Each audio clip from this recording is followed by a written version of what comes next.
अभी अपने बात करेंगे एक बार आईपीओ अपने रिव्यू करते हैं whether we should invest in Arcade Developers Limited. देखो आर्केड डेवलपर्स जो है ना, ये कंपनी मुंबई एंड मुंबई के सबर्ब्स की एक one of the leading real estate company है। ये लोग क्या करते हैं, ये लोग लैंड परचेज करके उस पर भी कंस्ट्रक्शन करते हैं, डेवलपमेंट करते हैं, और ये लोग जॉइंट वेंचर में भी डेवलप करते हैं। Like I tell you what is joint venture. Joint venture में क्या होता है, say for example you are the land owner and I am the builder.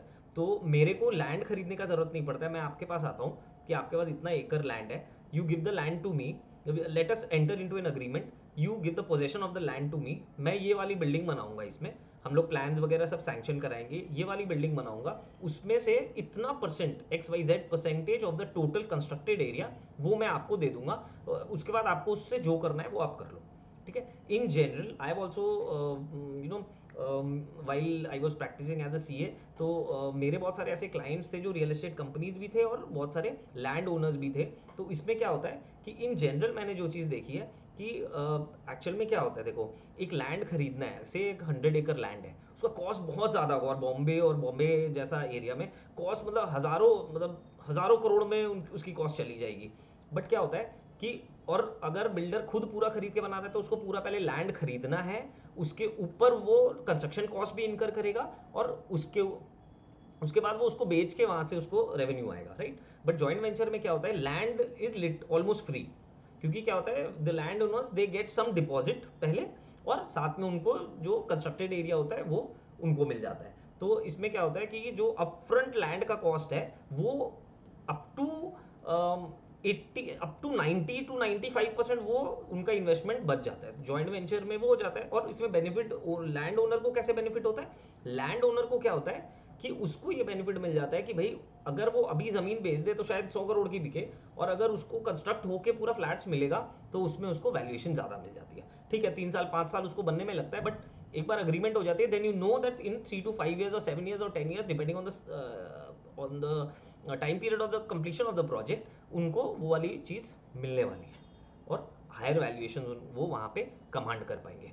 ठीक है। अब और एक चीज़ है अबाउट रीडेवलपमेंट में एक और जो चीज़ होती है वो क्या होता है कि जब क्या होता है ना कि एक सिटी है या एक टाउन है जहाँ पे सारी बिल्डिंग्स बनी हुई हैं ऑलरेडी, या घर लोगों के पुराने बने हुए हैं, तो उसको अल्टीमेटली क्या होता है वो टूटता है और उसके ऊपर नई बिल्डिंग बनती है। या मे बी जैसे धारावी का जो एक मुंबई का धारावी का जो एक बन रहा है, that is a redevelopment project. उसमें क्या हो रहा है कि जो बस्ती बनी हुई है लोगों की उसको तोड़ के वहां पे बिल्डिंग्स बन रहे हैं, सो दैट लोग अब थोड़ी बेटर सिचुएशन में अपनी लाइफ में रह पाए। ठीक है, सो दैट इज रीडेवलपमेंट। अब अपने कंपनी के बारे में बात करते हैं। देखो ये दिस इज टॉप 10 में ये कंपनी आती है in Mumbai and suburb areas. Issue के बारे में बात कर लेते हैं। इशू आज खुला है, 19 तारीख को बंद हो रहा है। प्राइस बैंड है 121 से लेके 128 रुपए तक पर share, and issue size is 410 crore, मतलब 4100 मिलियन मीन्स 410 करोड़, तो बहुत छोटा रिक्वायरमेंट है इनका। एंड द गुड पार्ट है जो अपने को आगे दिखेगा कि ये लोग कोई OFS नहीं ला रहे, मतलब जो प्रमोटर जो है वो अपना कोई शेयर होल्डिंग बेच नहीं रहा है। ठीक है, बट ये नया इशू हो रहा है पूरा का पूरा। बट अल्टीमेटली क्या होता है जब नया इशू होता है तो वो इशू भी तो टोटल इशू में ऐड हो जाता है, देन द प्रमोटर्स का जो शेयर होल्डिंग है वो थोड़ा सा ऑटोमेटिकली कम हो जाता है क्योंकि नंबर्स चेंज हो जाते हैं। नंबर्स टोटल ये लोग इशू कर रहे हैं 32.02 मिलियन शेयर्स इशू कर रहे हैं। OFS नील है इनका। क्वालिफाइड इंस्टीट्यूशनल बायर्स के लिए 50% है, 1 करोड़ 60 लाख शेयर, 1 करोड़ 60 लाख 15,625 शेयर्स।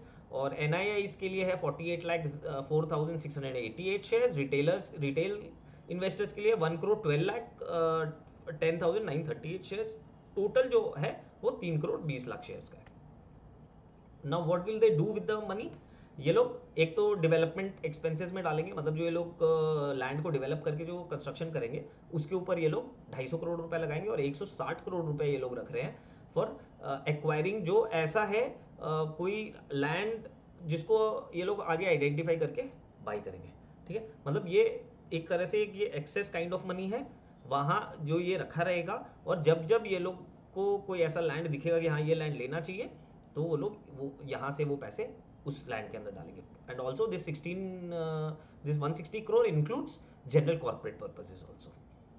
आगे चलते हैं शेयर होल्डिंग पैटर्न। देखो प्री इशू अभी 86% शेयर होल्डर प्रमोटर्स के पास है और अदर्स के पास 14% है, पर जब ये इशू हो जाएगा तो प्रमोटर्स के पास बचेगा 71% and others which includes the NIIs, DIIs and sorry this QIPs, QIBs, the NIIs and the retail investor, वो यहाँ पे 29%, मतलब 15% ये लोग स्टेक डाइल्यूट कर रहे हैं। आगे चलते हैं फिनेंशियल्स में। अगर आप देखोगे तो लास्ट 3 साल का देखो जनरली क्या होता है, एक चीज़ हम लोग ये we take it for granted before applying for an IPO के जस्ट पहले जो साल होता है ना उसमें ग्रोथ ही दिखता है जनरली, और जो कंपनी बहुत सालों से भी लॉस कर रही होती है उसका भी प्रॉफिट ही दिखता है। I don't know how but ऐसा ही होता है मोस्टली, ठीक है।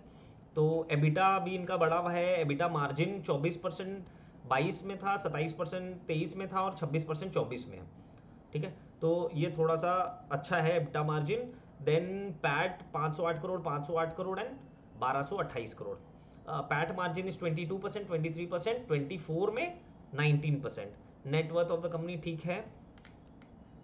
देन रिटर्न ऑन नेटवर्थ 41% था 22 में, 29% था 23 में, 47% है 24 में, क्योंकि इसका पैट बढ़ गया था in the financial year 24, although the margins have fallen. तो मतलब इनका बन रहा है ज़्यादा बट इनका प्रॉफिट मार्जिन डिक्रीज हुआ है, in the net profit margin has decrease in the year in the financial year 24। आगे चलते रेवेन्यू सेगमेंटेशन। इनका नया प्रोजेक्ट से जो रेवेन्यू है अभी इस साल का ही देखना बेटर रहेगा। 4243 रेवेन्यू फ्रॉम न्यू प्रोजेक्ट्स आया था, और रीडेवलपमेंट न्यू प्रोजेक्ट्स का यहाँ पे बोलने का मतलब है कि जहाँ पे इनका ही ज़मीन है और ये लोग ही बना रहे हो, जहाँ पे रीडेवलपमेंट है वहाँ पे एग्जिस्टिंग बिल्डिंग थी उसको तोड़ के इन्होंने वापस से नई बिल्डिंग बना के दी है।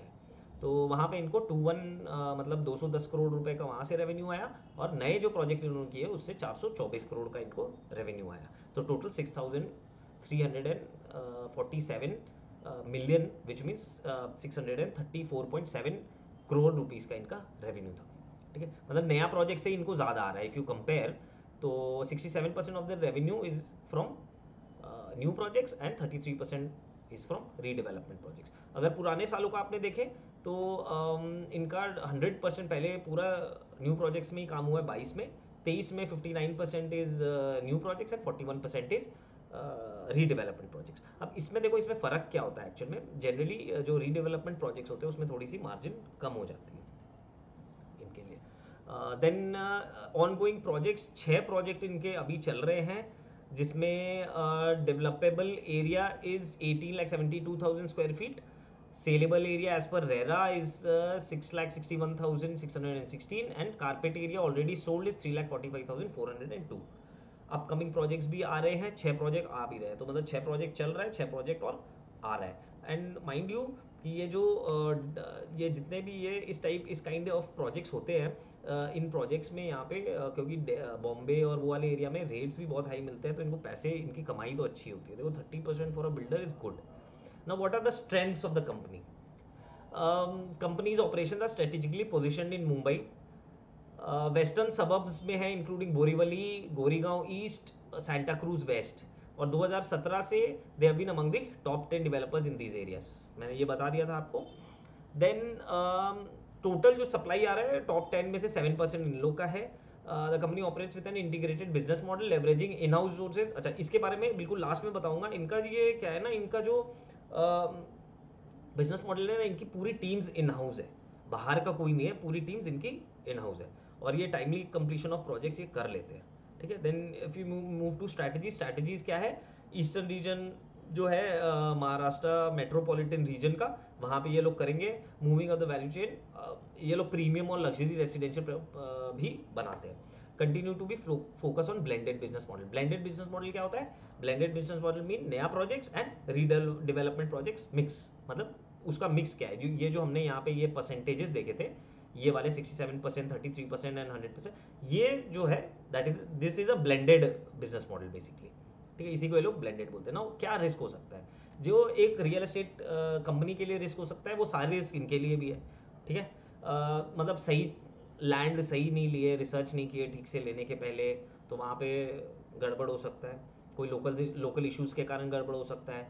फेलियर टू मतलब टाइमली प्रोजेक्ट कंप्लीट नहीं करोगे तो हो सकता है। अगर टाइमली प्रोजेक्ट नहीं कंप्लीट कर रहे हो एंड पेनल्टी क्लॉज भी है, अब तो रेरा में डायरेक्टली हो गया, बट अगर वैसे भी एक्स्ट्रा कुछ भी है तो वो भी आपको you and up paying penalties, तो उससे भी आपको फिनेंशियल लॉस होगा। देन ये जो काम करते हैं ना, ये इनका काम पूरा थर्ड पार्टीज करके देते हैं, ठीक है, विच मीन्स इनके जो लेबर्स है, जो कॉन्ट्रैक्टर्स है, वो सारे थर्ड पार्टी के हैं, और ये जितना मटेरियल लेते हैं वो भी ये लोग सारा मार्केट से एक्वायर करते हैं। तो इसमें अगर कहीं पे डिसरप्शन आ जाता है तो इन लोगों को प्रॉब्लम होती है, ठीक है। Absence of long term agreements, अगर मतलब, और क्योंकि लॉन्ग टर्म अग्रीमेंट नहीं, कोई कॉन्ट्रैक्टर है उससे कोई इशू हो गया, कुछ हो गया, तो काम भी रुक सकता है। दिस इज मतलब ये हर बिल्डर, ये अक्रॉस द इंडस्ट्री सिमिलर चीज़ें हैं, ठीक है। तो ये हुआ रिस्क। नाउ पीयर कंपैरिजन अपने अगर देख ले तो इसमें पीयर कंपैरिजन क्या होता है कि ये सारे 2-3 फिगर्स इसमें अपने को देखने का है। एक तो अपने को देखना है पी रेशियो, ये है आर्केड का 19, कीस्टोन रियल्टर्स जो साउथ की बहुत बड़ी कंपनी है 97 है, Godrej properties is 71, Macrotech developers is 61, Suraj estate is 40। तो यहाँ पे इन लोग का बहुत कम है वैल्यूएशन, पीयर कंपैरिजन के हिसाब से इनका वैल्यूएशन कम है। देन ईवी बाई एबिटा जो अपने को 15 के नीचे चाहिए होता है वो 15 के नीचे है, इनका 56 है, इसका 51 है, इसका 39 है, इसका 14 है, सूरज एस्टेट के पास पास ही है इसका। देखो इसमें ज़्यादा घबराने का ज़रूरत नहीं है। ये जो प्रेजेंटेशन है मैं वीडियो के बाद अपलोड भी कर दूंगा, इन एनी केस डिस्क्रिप्शन में लिंक दिया हुआ है, जैसे आप लोग हमेशा करते हो वहीं से जाके डाउनलोड कर लेना। तो पीयर कंपैरिजन में भी valuation wise they are good.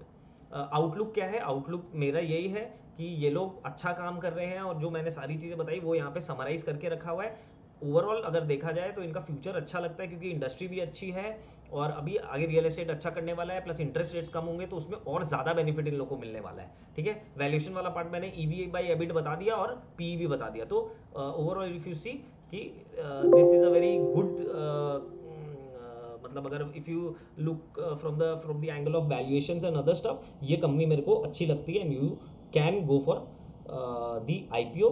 And I would suggest कि अगर आप कभी भी आईपीओ में भी जाते हो तो हमेशा 3 से 5 साल का एक व्यू लो, अगर अलॉटमेंट हो जाता है तो 3 से 5 साल उसको रखो, सो दैट आपको क्लैरिटी मिलेगा उसमें कि क्या है अल्टीमेटली।